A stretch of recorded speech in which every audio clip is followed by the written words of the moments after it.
Very good morning to one and all. Myself Narendra A, lecturer from Government Polytechnic Chintamani. Today I am going to deal with the subject strength of materials in civil engineering. Strength of material is one of the important subject and everyone must learn in this every core engineering all the subjects. Strength of material, every material which we use in the construction, before usage we have to study the properties and as well as the strength of that particular material, so that in particularly it will stand as a first. Basically I start with the stress, even though my friend has taught the concept of stress, but even though my friend also taught that subject stress, but even though I start this stress is nothing but it is the resistance offered by the body against deformation. When the material is loaded with some load or the body is loaded with some load, so that automatically what happens, material get deforms, so that if material get deforms, automatically it goes on continuous deformation. So that to resist the deformation, the body has to develop some resistance. Resistance is nothing but it is the just opposition to the flow. Resistance is nothing but it's a just opposition to the flow. If suppose you people are sitting on the bench, if the body don't have resistance, continuously the bench will continues to get broken. So due to the fibers in the bench, that's a wooden material, it is a fibers in the wooden material, so that you are sitting on the benches, so that due to that fibers or the bonding with the fibers, the resistance has got developed. That resistance is developed by the internal property, it is resisted by the internal property, the resistance is developed, so that the resistance offered against the deformation, we call it as a stress.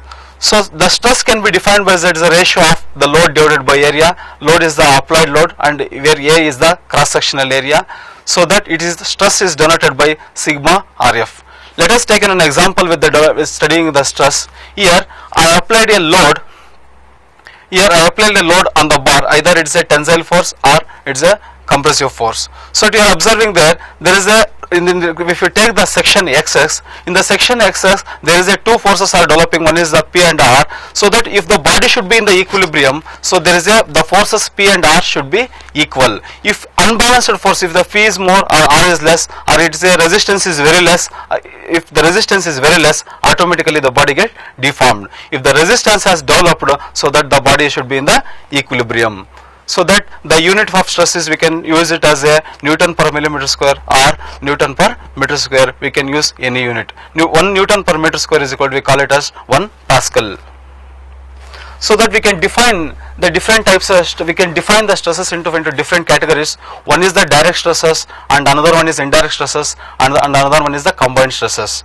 In direct stresses we again classify the two types, one is the shear stress and another one is the normal stress. In the indirect stresses we study torsional stresses and bending stresses. In normal stresses we study two types, one is the tensile stresses and compressive stresses. See, in the civil engineering material we use three types of stresses. In this particular diploma we study only two types of stresses, that is direct stresses and another one is indirect stresses. In combined stresses, if we combine both direct and indirect stresses, we study it as a combined studies, but in diploma syllabus we will not study the combined stresses. Let us deal with the direct stresses. The first one we call it as a normal stress. Normal stress is nothing but what? When load is applied on the body, and the stresses will develop exactly perpendicular to the plane. When we apply load on the body, the stress is developed exactly perpendicular to the surface. Then this type of stresses is called as a normal stresses. In normal stresses we can classify it as a two types, one is the tensile stress and as well as the compressive stresses. This classification is totally based on whether what type of loading we are applying. This is mainly depends on what type of loading we are applying on the body. Tensile stresses and compressive stresses is classification is based on what type of loading we are applying on the body. Totally again I repeat, normal stresses is nothing but it is totally based on how the surface is kept into the surface, how the surface we kept to the load. If the applied load and the stresses are exactly perpendicular to the surface, if the applied load and stresses are developed exactly perpendicular to the surface, that type of stresses is called it as a normal stresses. So based on the type of load we are applying, these stresses are classified into two types. One is tensile stresses as well as the compressive stresses. See, here I gave an example for tensile stresses. Here load applying tensile. Tensile is nothing but it is increasing along the direction. It is increasing the volume. It is increasing the dimension. Either a dimension may be a length, breadth, or width in any direction. Whether it is in increasing direction, increasing with the direction of applied load, the volume getting changed or dimension getting changed. So that here stress developing under the direction of the tensile load. So we call it as a tensile stress.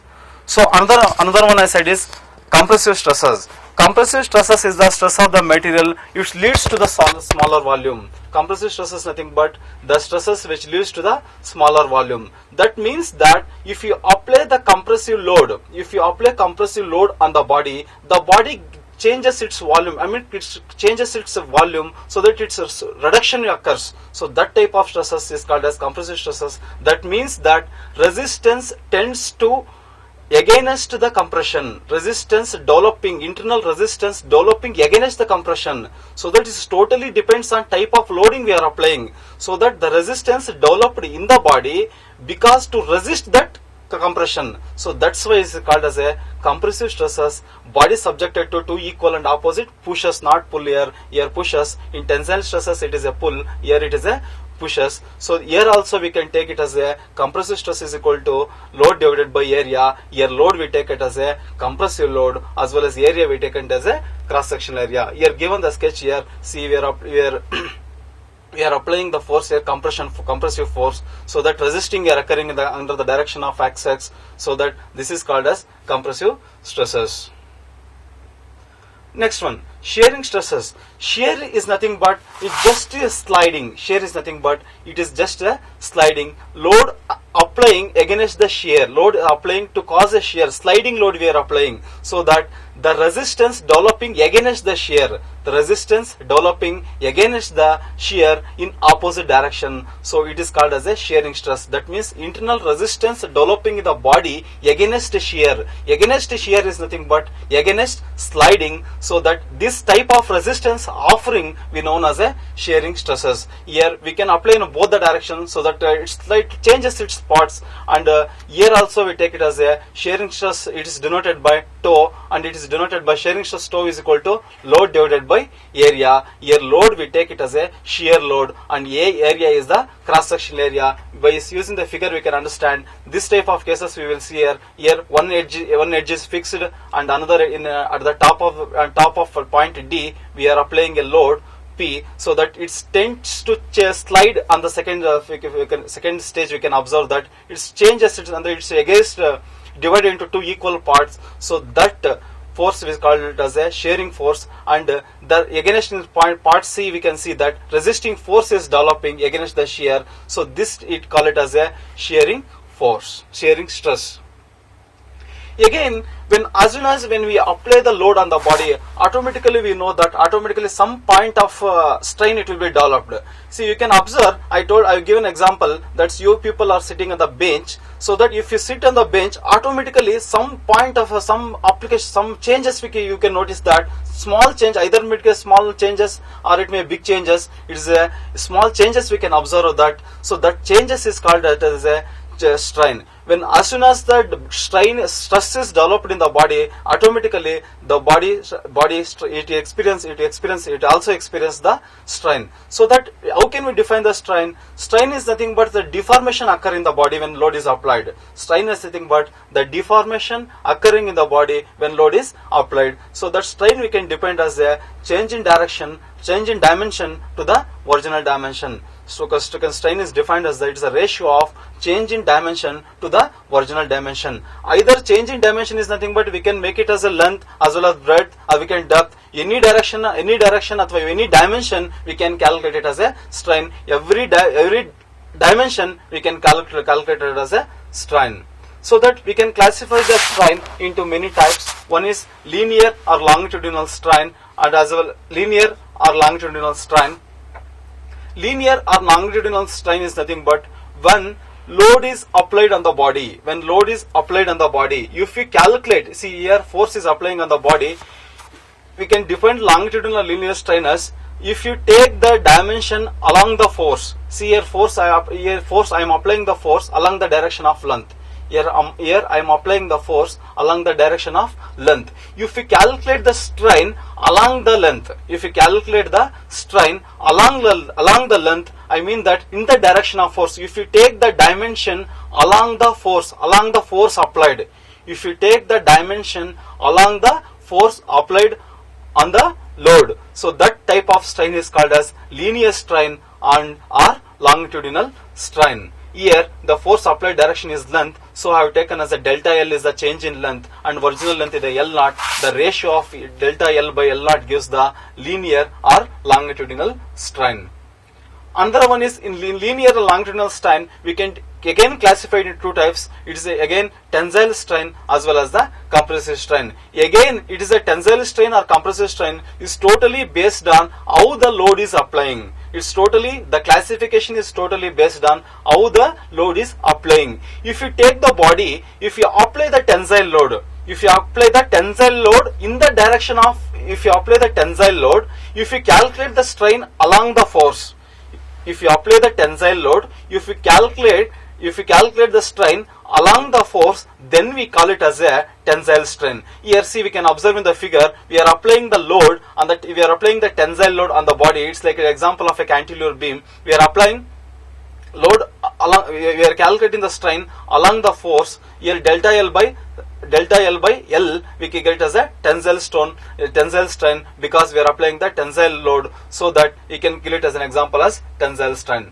Another one is the compressive strain. Again, here in the figure we can notice from we can see the difference from tensile strain to compressive strain. In compressive strain, we are applying here the compressive force. We are applying as a compressive force. Here the reduction in the area we can notice here, reduction in the area or reduction in length we can notice here, so that we can call it as this as a compressive strain. But here in both the cases we are calculating, we are calculating the strain along the force applied only. Here in both the cases we are calculating the strain along the forces only, so that both the tensile strain as well as the compressive strain, both are, we can call it as a linear or longitudinal strain. And another classification, first one is the linear and or longitudinal strain. Second one is the shear strain. By shear strain we can see, if you apply the load, you see we can consider here, I have given a sketch here. Let us consider a block A, B, C, D. If you apply load at the point D, if you apply the load on the point D, it gets slided. Here one end is fixed and another end is free. Here one end is fixed and another end is free. Here it makes with an angle theta. Here with here the sketch we can notice here, it makes, when if you apply the load at the point D, it makes an angle phi when force is applied. This shearing action, this changes. This angle phi changing we can notice here, this changes is called as a shear strain. Then linear or lateral strain. Then what is the meaning of a linear and lateral strain? See, these are example, already I told what is the meaning of a linear strain. Suppose if you apply, let's just have given the slide rectangular block, we are applying a load, we are applying a tensile load P on the block. Here, where in this block, where L is the length of this block and B and breadth and depth of this block. If you apply tensile force of P on the block, automatically what happens here? If you apply the tensile load, here length of this rectangular block changes. Length of this rectangular block changes. That means that here we are applying a tensile load, so that length get increases. As usual, if a length get increases, so the remaining dimensions, that is the breadth and the depth, automatically get decreases. If you apply stretch a body, if you apply tensile force on the rectangular block, automatically its length get increases. And the remaining dimensions get decreases. The dimension here, the applying the force along the length. Here we are applying the force along the length. So that if you calculate the strain along the length,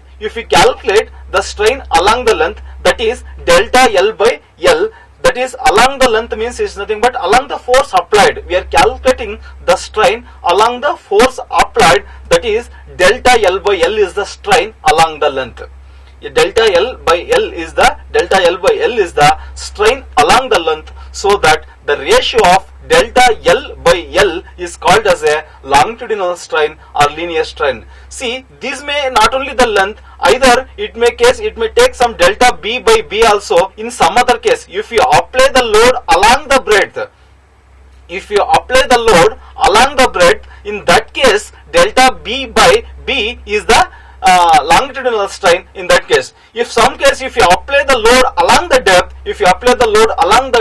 delta D by D is the linear strain or longitudinal strain. So why I am stressing again and again means, because this is totally depends on how the load is applying. So in this particular case I am dealing with a rectangular block. Here I am applying the load along the length, so that delta L by L is the linear strain or longitudinal strain. Well, the other dimensions I already told, in this rectangular block, if you apply the tensile load, length increases and the breadth and the depth decreases. So that the decreasing dimensions, that is delta B by B or delta D by D, we call it as a lateral strain, that which acts exactly perpendicular to the linear strain. That is which exactly acts perpendicular to the it acts perpendicular to the linear strain. So that I already told that longitudinal strain is a delta L by L. I am telling this is only a particular case, not in other cases. This is totally depends on how the load is applying. For this loading case, linear strain or longitudinal strain is delta L by L. It may differ from case to case. So that in this case and another linear strain is delta B by B or delta D by D is the linear strain. This already told us that. Again it totally depends on in what cases. So already said rectangular block is a tensile case. So already said in tensile cases, tension member, what happens? Length increases while breadth and depth decreases. If suppose I apply the compressive force, length decreases, breadth and depth decreases. Length decreases while breadth and depth increases. Here, if you apply the compressive load, the length decreases and the breadth and depth also increases. So in this case, the force applied is same. So that delta L by L is the linear strain. Delta L by L is the longitudinal strain. Delta B by D and delta D by D is the linear strain. In this case, linear strain is more. In this compression case, linear strain is more. In the tensile case, longitudinal strain is the more. In this case, laterals. In this tension case, the linear strain is more, because length get increases. In this compression case, length decreases, breadth and depth increases.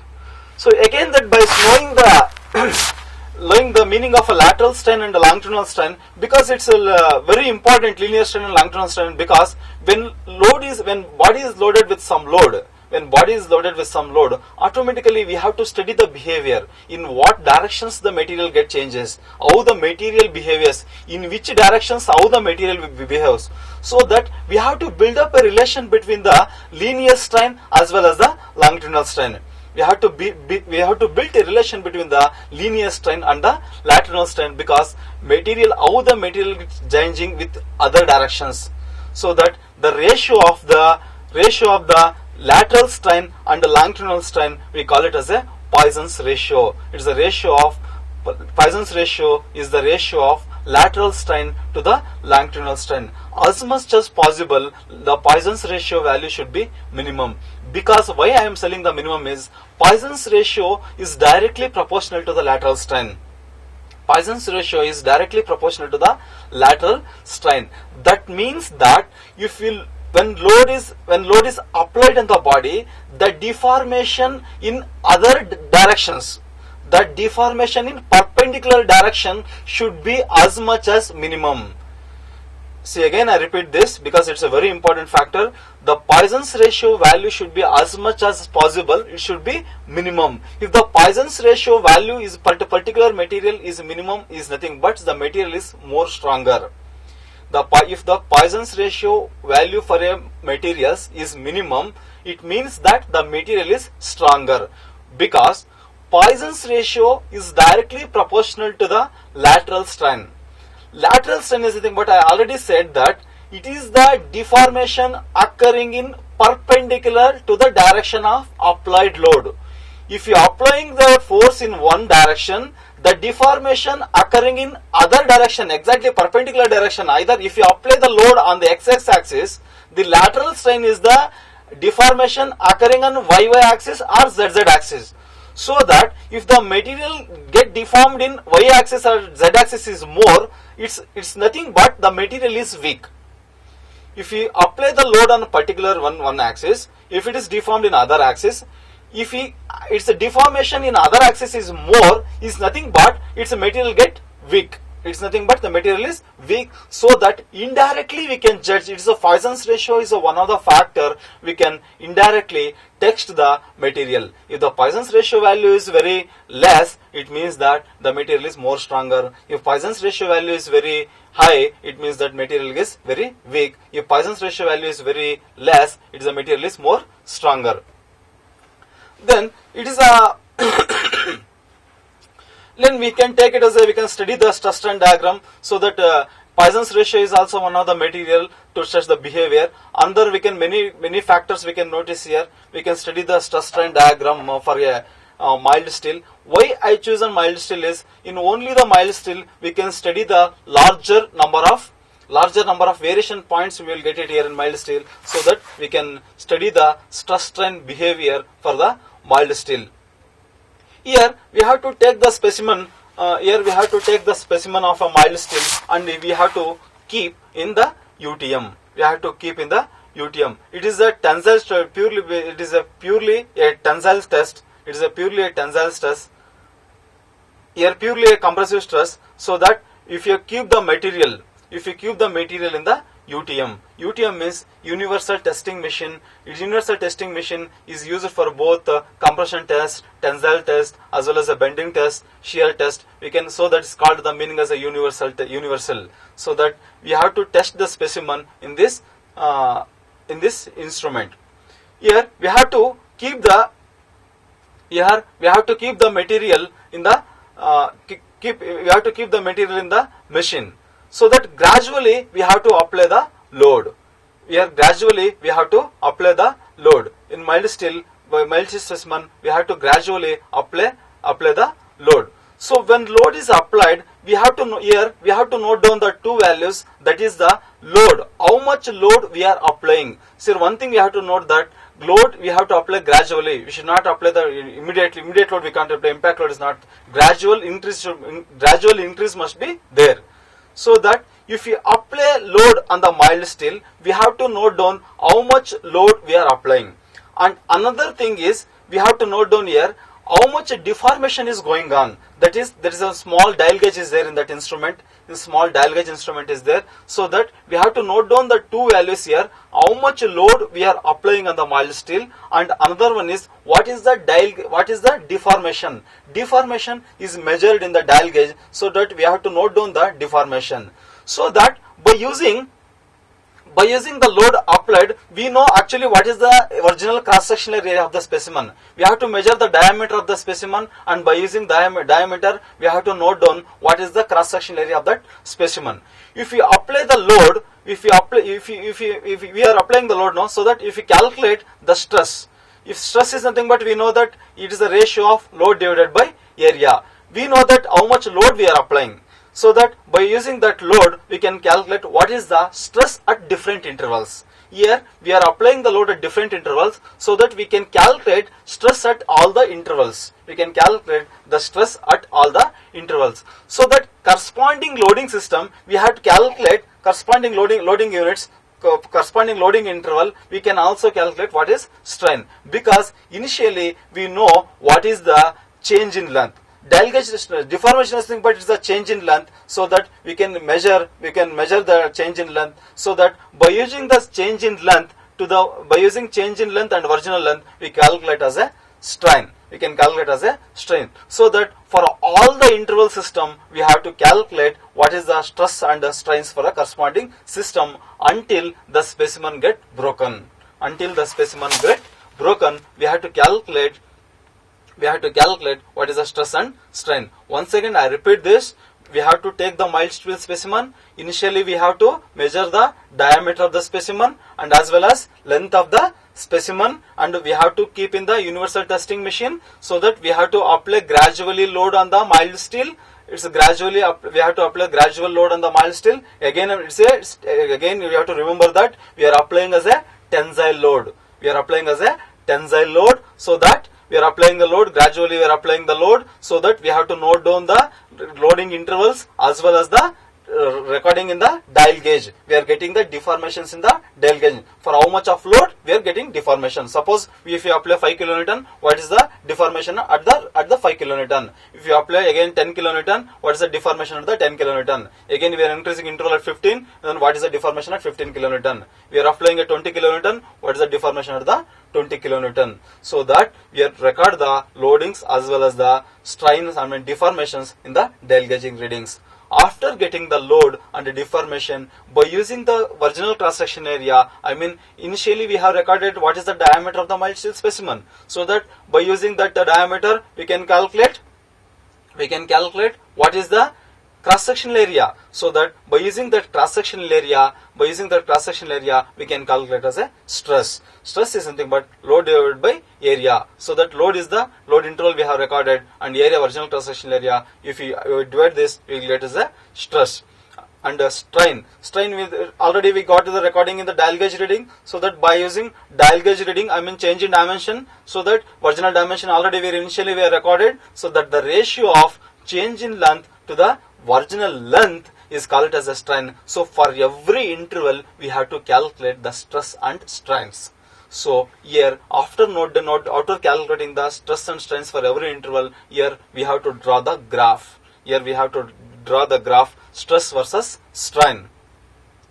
Stress we have to write it on the x-axis. Stress here we have to write it on the y-axis, and strain we have to write it in the x-axis. See, by observing this graph, we have to notice many silent features are there in this graph. Starting, I have written as a O, A, B, C, D, and E, and F. These are the silent features what I have marked here. See, here, the portion in the graph OA, the portion OA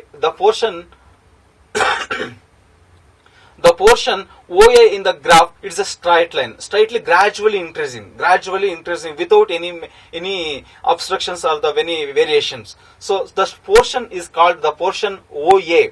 The portion OA in the graph, you call it as a limits of proportionality. That means, see, by observing the curve, what happens from the portion OA, automatically gradually it goes on increasing. Again it makes the flatter value in the B and C. Again it means that without, see, after reaching the point A, and again from B to C, it's like a just flatter. That means it's exactly parallel to the x-axis. That means it exactly parallel to the x-axis. What is the meaning of that? This means that without applying any load on the body, without applying any load on the mild steel specimen, strain goes on decreasing. Without increasing the load, the strain goes on increasing. That means in this portion BC is a flatter. The meaning of that is, here it's exactly like, look like a straight line which is exactly parallel to the x-axis. That means that here, without increasing the load, without increasing the value of a stress, strain goes on increasing. Again it makes a deviation. It comes down. It means that again if the without some content of increasing load, the material looks like a decreasing stressor value. That means that it behaves like a ductile nature. Again, after increasing of the load, after increasing the stress, automatically again the stress increases to an ultimate point E, and again it's the material breaks. Because this behavior is one of the important. See, again I repeat this. if the material starting, what happens, material goes on gradually increasing from 0 to O to A. Material starting, what happens, it increases O to A. Again, the material graph makes like a straight line. It looks like a small straight line. That means that here the material, without increasing the load, or without increasing the stress value, stress goes on increasing. Again, it comes to the C to D. That means that the stress value of that material again decreases. The stress value of that material again decreases. Resistance decreases, so that it looks like a material behaves in particular region. Material behaves like a ductile in nature. Again, increasing the load value. Again, the value of stress goes on increasing and reaches the value E. And again, after to some extent, the material will get broken. So these are how the curves exactly behaves. After now knowing the behavior of this curve, let us know what is the silent features of in this graph. So I already told the portion OA graph is a straight line, gradually increasing, which obeys Hooke's law. The stress is directly proportional to strain. The point A corresponds, A is called limit states of proportionality. See in the graph OA is exactly a straight line. Graph OA exactly is a straight line. That means up to the point A, the stress is directly proportional to strain. Up to the point A, stress is directly proportional to strain. What is the meaning of proportionality? Why I have to say the proportional? That means that if you increase the stress value 1 unit, the strain also increases only 1 unit. If suppose I increase the stress unit by 2 units, strain also changes only in 2 units. If you increase the stress 3 units, strain also increases in 3 units. That is the meaning of proportionality. Exactly how the stresses is changes, strain is also changes in the same way. That is the meaning of limit states of proportionality. That is the meaning of limit states of proportionality. That means that the point A up to point A, the material is in limit states of proportionality. That is called, and stress is directly proportional to strain. So the point A we can call it as limit states of proportionality. Up to that point, stress is directly proportional to strain. Again, I already told at point B, the mild steel started get yielding.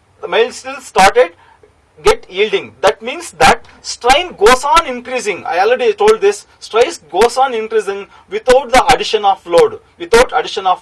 So that at the point B, without increasing the value of a stress goes on increasing at the point B. So that means the meaning of that is the material is yielding at that point. The material getting yielding, and changes its behavior. So that the point B we call it as yield point. Yield stress. So that the stress at that point. So corresponding stress at that point we can call it as yield stress. So yielding continues up to the point C. So yield continues up to the point C. I already told the distance from B to C exactly is parallel to an x-axis. So that is which mean that that's a material considered ductile in nature. Again, I already told stress again increases to the point E. Again, stress increases to the point B. That is a neck point. That is a maximum point. Actually, there is a maximum load also. So the load at particular point. There is a maximum load that can be can resist. Maximum load that material can be resisted. That is called as an ultimate load. So that above the load we can't resist the matter. See, again gradually we are increasing the load, but automatically the curve has bends. That means resistance capacity automatically get decreasing. See, from point D, if you started increase the load, automatically the curve rises up. That means that internal resistance is developing. So gradually to certain point. After sometimes what happens? Curve bends. That means resistance capacities get decreasing. So the ultimate load, so that the maximum load that can be resisted by the body, we can call it as an ultimate load.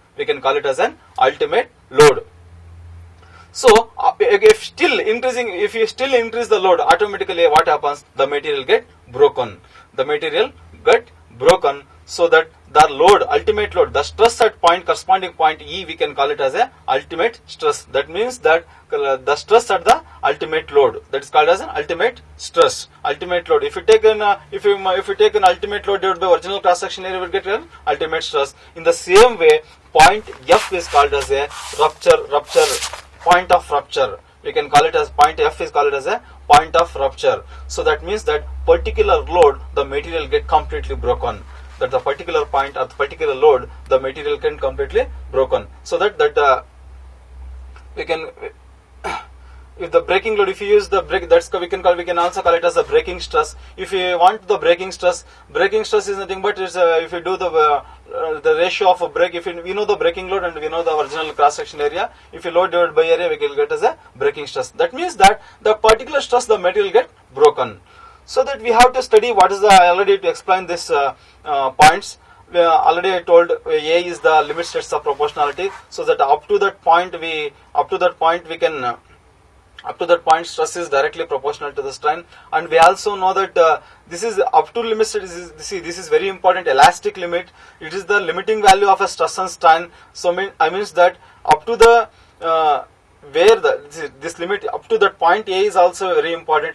Elastic limit means up to that limit where the stress is directly the ratio of stress by strain.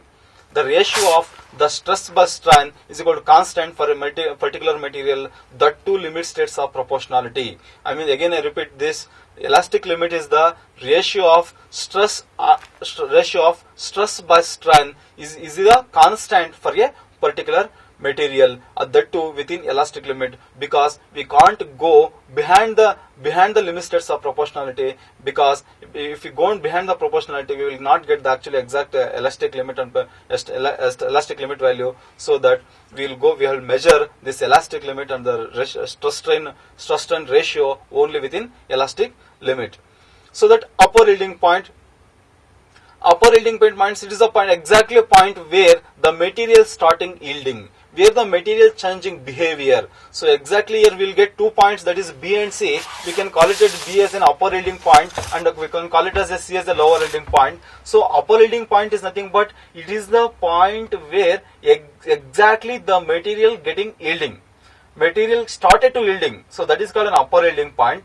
Again, what happens, yielding continuous. In some locations what happens, the material again started to giving more resistance. That is called after point reaching from C to D, again we started to reach the point E. So that it is actually completely yielded point, I mean lower yielding point. So that point B will come upper and point C will come lower. So that C is called as a lower yielding point. I already told what is an ultimate stress. It is the maximum stress the material can resist. It is the ultimate stress is the maximum stress that we can resist. That is called as ultimate stress. And this point where formed is called as a neck form. We can call it as a neck formation. And another one is breaking point. Already told it is a point where actually the material breaks. Finally breaks. So that we can call it as a breaking stress also. Breaking stress is the ratio of breaking load divided by original cross sectional area. So here one thing you have to notice that gauge length, it is a portion of test pin over the extension and deformation is measured.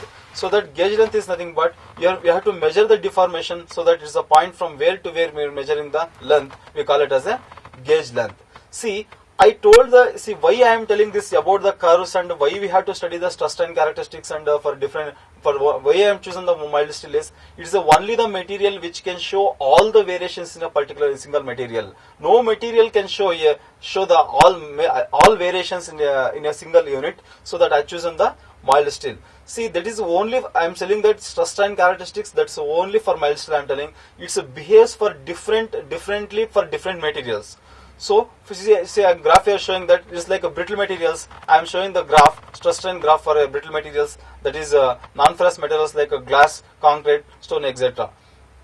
Here, see, we can notice only a single curve. Here, no yielding point, no maximum point. Here, maximum point is there, no breaking point. Nothing is there here. Just gradually it increases and automatically it breaks.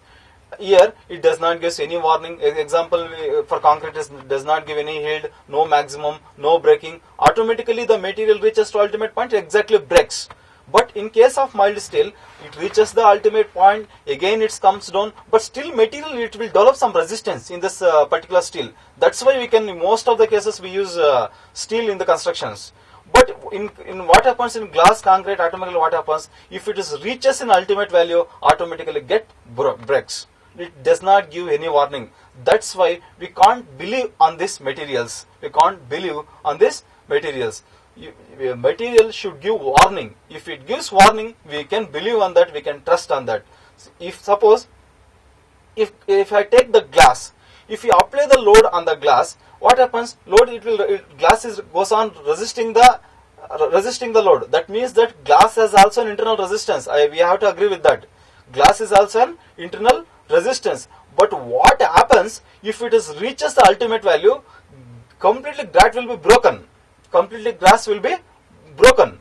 So in the same case in the stone also. See, if you study the building materials, no material is stronger than the stone. We know that. Under stone, compressive strength is 80 Newton per millimeter square.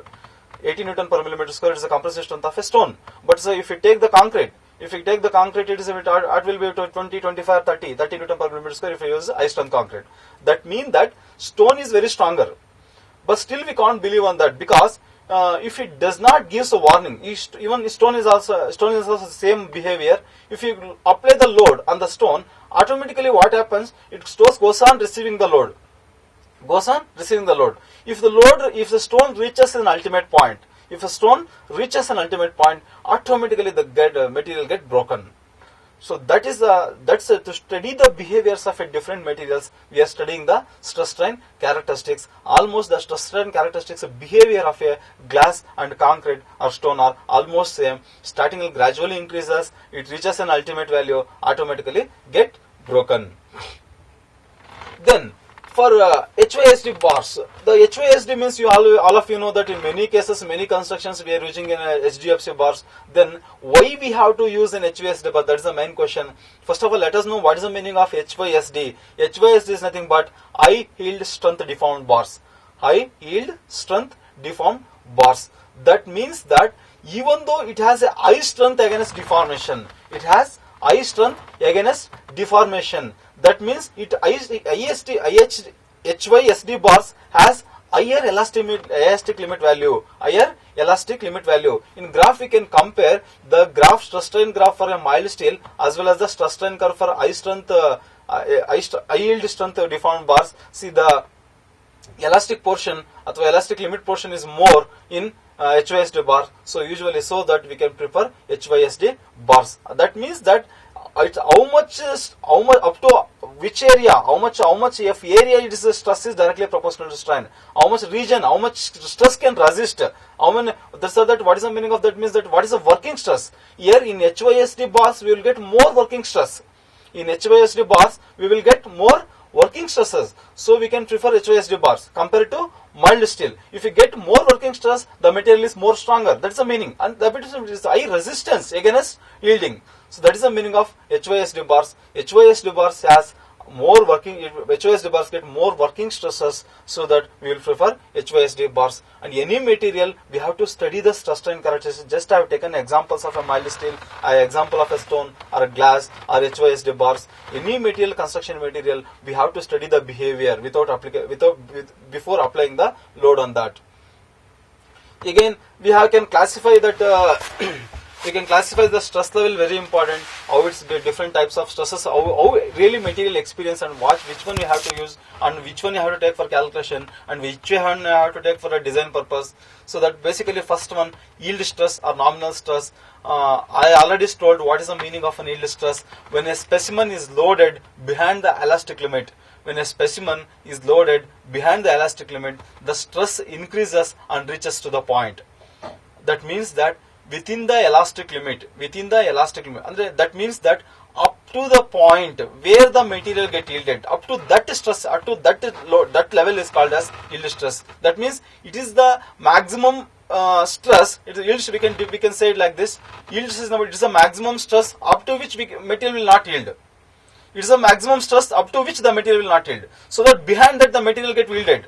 up to behind that, if you apply behind that, it will material get yielded. So it is a maximum load or the maximum stress, up to that material get not yielded. So that is called as yield stress. We can get yield stress as a yield load to the original area of cross section of specimen. We will get as an yield stress. I mean that graph we can see here.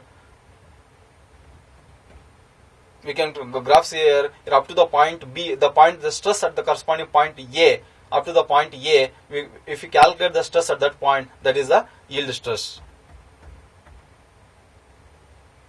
Again, the working stress. The working stress is very important. Usually we call the maximum load of a member is likely to be subjected during the working.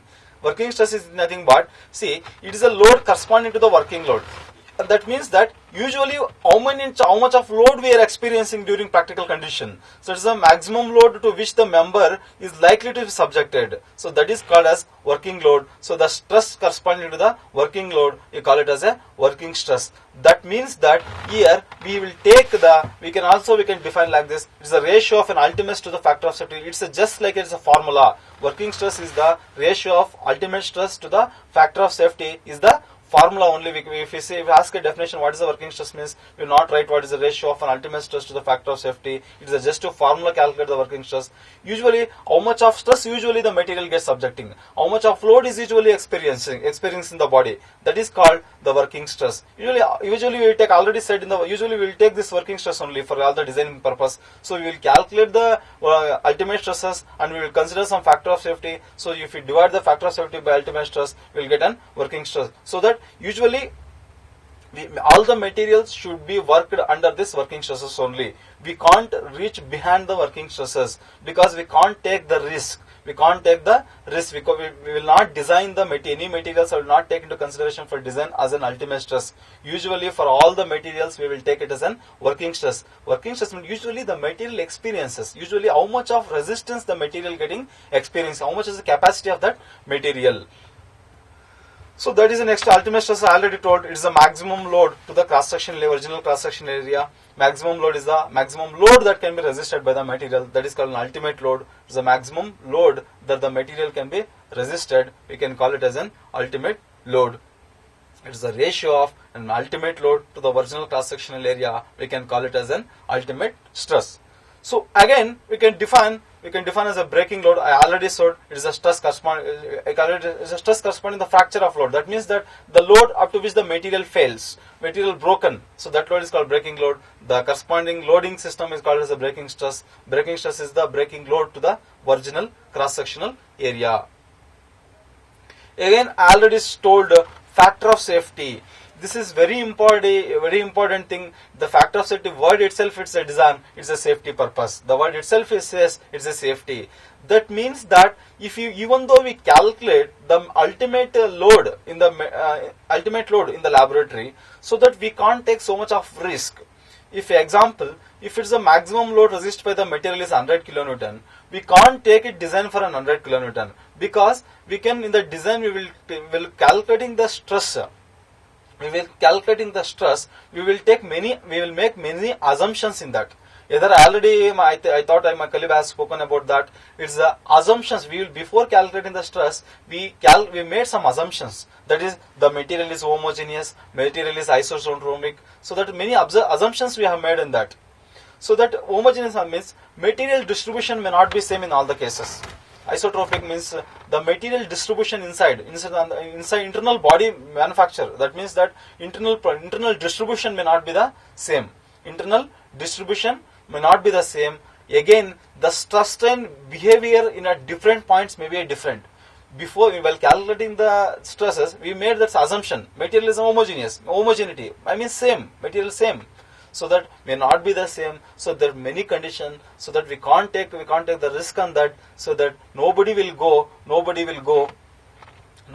for ultimate stress. All of you will go for working stresses. So that depends on many factors. We will fix some factor of safety. So that by using that factor of safety, we will calculate the working stresses. So the factor of safety we can define as it's the ratio of an ultimate stress to the working stresses. We'll calculate factor of safety as the ratio of ultimate stresses to the working stresses. If you know the ultimate stresses we can calculate working stresses by using some factor of safety. The factor of safety will depends on many factors. That is, maybe factor of safety maybe depends on it's the nature of loading. It depends on nature of loading and the homogeneity of the material, as well as the accuracy of the stress member, and how the forces we are evaluating, and degree of safety is required, and degree of economy. That means that why I am saying again factor of safety means it depends on case to case. Example, while calculating the load, if you take the factor of safety is different. If you are calculating the safe bearing capacity of the soil, if you calculate safe bearing capacity of the material, we will take factor of safety as more. So depends on many conditions. The factor of safety is fixed. So starting only I can recall that what are the topics today I covered is statically I started with the strain, stress as well as strain. What are the different types of stresses we are using? Linear different types of stresses, that is direct stresses and indirect stresses. Indirect stresses, that is nominal stresses, and that is the next one is the shear stresses I discussed. And when coming to the strain, I discussed about the linear strain and as well as the lateral strain I discussed, and I discussed with a constant called Poisson's ratio, and as well as today I discussed about the many important thing is the stress strain behavior of a stress strain behavior of a mild steel. In that behavior I started that the limit states of proportionality. I already said what is the meaning of limit states of proportionality. That means that up to the limit where the point exactly up to the point where stress is directly proportional to the strain. Again the yield stress I have defined breaking point and ultimate point. I discussed about ultimate loads and what's the breaking loads and the factor of safety and what is the factors on which we are and what factors factor of safety depends. I have discussed already.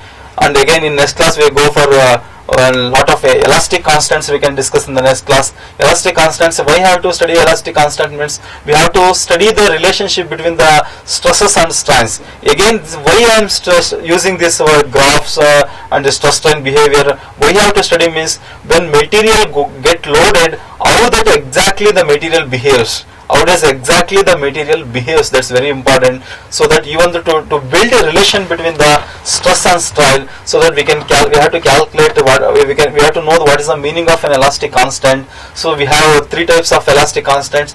That first one is Young's modulus of elasticity, and second one is rigidity modulus, and the third one is modulus of rupture. These are also elastic constant, so that by using this elastic constant we can build up a relationship between the three elastic constant, so that we can discuss in the next class. So that means Uxla, you know that Uxla is nothing but actually already said Young's modulus we can define through the next class, we will know. So that these things we can discuss in the next class. Thank you.